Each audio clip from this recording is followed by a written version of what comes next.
राम हरे हरे हरे कृष्ण कृष्ण कृष्ण हरे हरे राम राम राम हरे हरे हरे कृष्ण कृष्ण कृष्ण हरे हरे हरे राम राम हरे हरे हरे कृष्ण कृष्ण कृष्ण हरे श्री राम राम हरे हरे हरे कृष्ण कृष्ण कृष्ण हरे हरे हरे राम राम राम हरे हरे हरे कृष्ण कृष्ण कृष्ण हरे और गिरधर गोपाल की जय, बांके बिहारी लाल की जय।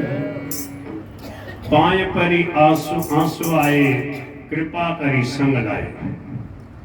किल देव जी से अग्रदेव जी ने कहा कि आप इनको मंत्र सुनाओ, आपके चेला बना लो, आप बड़े हो मेरे से, आप बड़े गुरु भाई हो।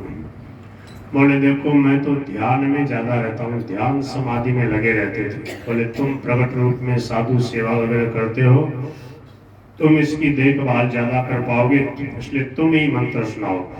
तो कील आज्ञा पाए मंत्र अगर सुनाए हुए, अगर देवाचार्य जी ने उनको दीक्षा दी। गलता गादी में पहुंचे। गलता गादी में ये दोनों संत विराजमान थे जयपुर में। वहीं पर गलते प्रगट साधु सेवा सो विराजमान, जानी अनुमानित आई टहल लगाए हुए। वहां खूब साधु संत आते रहते थे। पहले खूब संत होते थे, खूब भजन करते थे और साधु संतों की जमात चला करती थी। तो खूब 100, 200, 400 संत आते ही रहते, जमे रहते वहां पे। गोविंद देव जी के दर्शन वगैरह करते बड़े आनंद से, तो वहां विराजमान थे। साधु संतों की सेवा में इनको लगा दिया। नागादास जी महाराज जो संत आते उनके चरण प्रक्षालन करते, चरण धोते। छोटे से थे, अब 5 वर्ष के थे। 5 वर्ष का बच्चा भी संत, अगर देवाचार्य जी ने उनको कहा ऐसे सेवा करो, ऐसे संतों के चरण धो। फिर जब संत जी में तो उनको परोसो, जितना तुम्हारे से छोटे छोटे बर्तन में लेके जो कुछ परोसा जाए परोसो। जल परोस दो, पत्तल परोस दो। तो और सब संत जब जी में लेते उसके बाद में शीत प्रसाद, उनका बचा हुआ पवित्र प्रसाद वो पा लेते। इससे क्या हो गया, इनका हृदय प्रेम में मगन होने लगा। चरण प्रछाल संत शीत सो अनंत प्रीति, जानी रस रीति ताते हृदय रंग छायो। भई बड़वारी ताको पावे कौन पारावार, जैसो भक्ति रूप सो अनूप गिरा गयो। जैसे भक्तों के लक्षण होते हैं, जैसे भक्तों का भाव होता है संतों के प्रति, भक्तों के प्रति, भगवान के प्रति, वैसा विलक्षण भाव इनका प्रकट होने लगा। और हुआ क्या कि श्री अग्रदेवाचार्य जी महाराज जब मानसी सेवा करते थे तो ये हवा करते थे, पंखा लेकर के। उस समय बिजली तो थी नहीं, 400-500 साल पुरानी बात है। तो आपने देखा होगा बांके बिहारी राधा वल्लभ जी वगैरह के मंदिर में ऊपर ऐसा पंखा होता है लटकाया हुआ, उसके डोरी बंधी रहती है और बाहर डोरी के एक डंडा बांध देते हैं, उस डंडे को डोरी को खींचते रहते हैं तो कैसे वो हवा चलती है। ठाकुर जी के पंखा, प्राकृतिक पंखा। तो वैसे बड़े लोग, रईस लोग, राजा वाले लोग वैसे रखते हैं, सामान्य लोग बीज ना करते पंखा। जय जय श्री राधे, रात का पंखा हिला दे बस। जैसे ही गर्मी पड़ती है तो श्री राधा रानी का नाम लेते हैं। बोले भाई ठीक है, सब जगह हवा है और सहनशीलता होती है। तो देखो संतों ने गुफाओं में भी भजन कर लिया। बोल कृष्ण कन्हैया लाल की। अब 5 वर्ष हो गए नागादास जी महाराज को, वहाँ साधु संतों की सेवा करते, भजन करते और गुरु जी की सेवा करते करते 5 वर्ष में सिद्ध महापुरुष बन गए। देखो 5 साल में। अपने तो क्या है, भजन करते करते 25 साल हो गए, किसी को 50 वर्ष हो गए, कीर्तन भजन सत्संग करते फिर भी दिव्य दृष्टि नहीं खुली है। जैसे संतों में दिव्य दृष्टि आ जाती है, भगवान के दर्शन होने लग जाते हैं, भगवान की लीलाएं दर्शन होने लगती हैं, जैसे मीराबाई को होती थी, संतों को होती थी। वो बात जब तक न बने तब तक संतोष नहीं करना चाहिए, भजन में लगे ही रहना चाहिए। ये बात आपके समझ में आ गई क्या मूल जी? भगवान के भजन में कभी संतोष नहीं करे, ठीक है ना? हाँ। तो अब क्या हुआ कि भजन करते ठीक नियम पूर्वक, कोई भी असाधन नहीं हो, कोई भी विघ्न नहीं हो, सही सलामत संतों के कहे अनुसार भजन करता रहे तो बहुत जल्दी सिद्धि हो जाती है, दिव्यता जीवन में आ जाती है, माया मोह से रहित हो जाता है, भगवान की दिव्य लीला में प्रवेश हो जाता है। इनके अंदर ऐसी दिव्यता आ गई कि गुरु जी को जो ध्यान मानसी सेवा में है, भगवान के दर्शन होते वो सेवा करते थे, वो सब सेवा इनको दिखने लगी। किनको? नाभादास जी को 10 साल की अवस्था में गुरु जी की सेवा करते। जब गुरु जी भगवान की मानसिक सेवा करते, मानसी पूजा समझते हो ना? हाँ जी, बताया करते हैं आपको कैसे सेवा करें, मन से भगवान की कैसे पूजा करें। हाँ, मन से ही, जैसे मन से किसी का भी स्मरण चिंतन करते रहते हैं, ऐसे ही मन से भगवान का स्मरण होता है, मन से ही भगवान की सब सेवा पूजा, उसको मानसी सेवा कहते हैं। जैसे प्रकट रूप में सब सेवा पूजा करते ना, जैसे महाराज ने बताया प्रकट रूप में कैसे शिव जी को जल चढ़ाना, कैसे शिव जी शिवलिंग बनाकर कैसे पूजा करना षोडशोपचारों से। तो ऐसे ही मन से ही भावना करें, शांति से मन को स्नान आदि करके बैठ जाए एकांत में, और ऐसा अनुभव करें कि मैं ठाकुर जी की सेवा कर रहा हूँ, ठाकुर जी साक्षात प्रकट रूप में मेरे सामने विराजमान है। जैसे कोई अपने संतों की भक्तों की सेवा करते हैं, जब वो आते हैं तो उनको जल पिलाते हैं, उनको बैठाते हैं, फिर उनको कुछ खिलाते पिलाते हैं, पंखा झलते हैं, विश्राम करने के लिए व्यवस्था करते हैं प्रकट रूप में।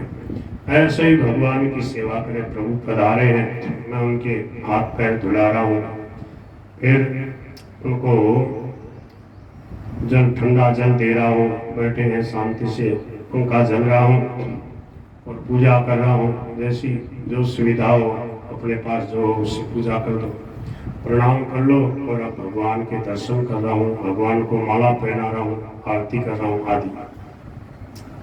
तो क्या है कि मानसी स्वरूप में लगे हैं अग्रदास जुए, करत बयार नाभा मधुर संभार सो। मानसी स्वरूप में लगे हैं अग्रदास जुए, करत बयार नाभा मधुर संभार सो। मधुर संभार, देखो ऐसी संभाल करके सेवा करनी चाहिए भगवान की, गुरुजनों की, संतों की। रुचिले सुचि सेवा करे, सेवक कहिए सोए, उनकी रुचि के अनुसार सेवा करें।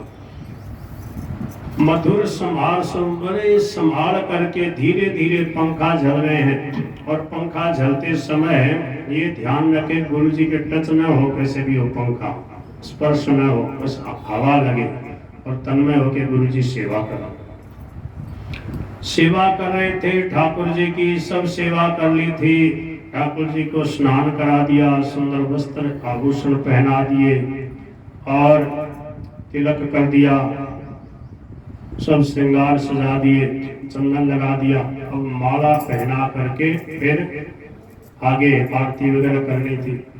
तो माला पहनाने के लिए जैसे ही तैयार हुए नवादास जी, ये नवादास जी के गुरु जी अगर देवाचार्य, मन नहीं, सब आंख बंद करके समाधि में स्थित होकर सेवा कर रहे हैं सीताराम भगवान की। उसी समय क्या हुआ कि अगर देवाचार्य जी का कोई सच्चा सेवक, उसने उनको पुकारा, उसकी जहाज अटक गई और भंवर में फंस गई। अब उसने कहा, हे गुरुदेव भगवान बचाओ, मेरी रक्षा करो। संत और भगवान एक ही रूप होते हैं। सच्चे संत भगवान से मिले हुए होते हैं, दिव्य दृष्टि वाले, तो उनको कहीं कैसे भी आप पुकारोगे तो जैसे भगवान सुनते हैं, भगवान सर्वव्यापक होते हैं, ऐसे ही संत सर्वव्यापक अपने स्वरूप का अनुभव करते हैं दिव्य दृष्टि से। तो जैसे ही पुकार करी तो अग्रदेवाचार्य जी ने सुनी, उनका ध्यान तुरंत खिंचा कि देखो समुद्र में मेरे भक्त शिष्य की नाव अटक रही है। पहले जहाज से व्यापार होता था और वो भगत मुझे पुकार रहा है। जयपुर में रहते थे, जयपुर में पहले भी रईस रहते आए, तो उस समय कोई जयपुर का भक्त होगा, व्यापार करने गया होगा तो जहाज अटक गई, और उसने जैसे ही जहाज अटकी देखा कि अब डूबेगा सब सामान, मैं भी मरूंगा। तो बोले गुरुजी को याद कर ले, गुरुजी सिद्ध महापुरुष है, बचा ले तो बचा ले। तो चढ़ियो जहाज पे जो शिष्य एक आपदा में करो ध्यान खींचो वन छुटियो रूप सारसो। जैसे ही उस शिष्य ने आर्त होकर पुकारा, हे गुरुदेव रक्षा करो, मेरी जहाज डूब रही है, तो तुरंत उनका ध्यान खींचा। भगवान की सेवा कर रहे थे मानसी में, भगवान को माला पहनानी थी, और तुरंत ध्यान गया उस भक्त की तरफ। तो उधर वृत्ति गई तो क्या देखा,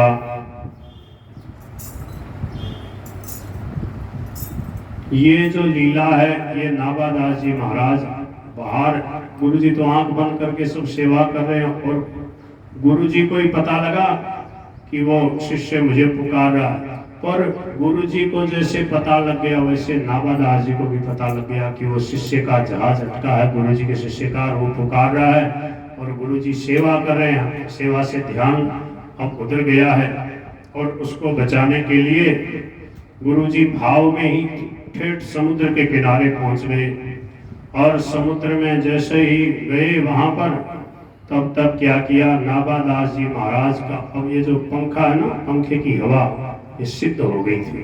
तो नाभादास जी ने देखा कि गुरु जी वहां जाकर के उसकी नाव को निकालेंगे और फिर आएंगे, तब तक तो ठाकुर जी तो गर्दन झुकाए हैं और इनको माला पहनानी है। इधर तो ये सेवा छूट गई, और उस शिष्य ने इसी समय पुकारा है, उसकी भी सेवा सहायता करनी।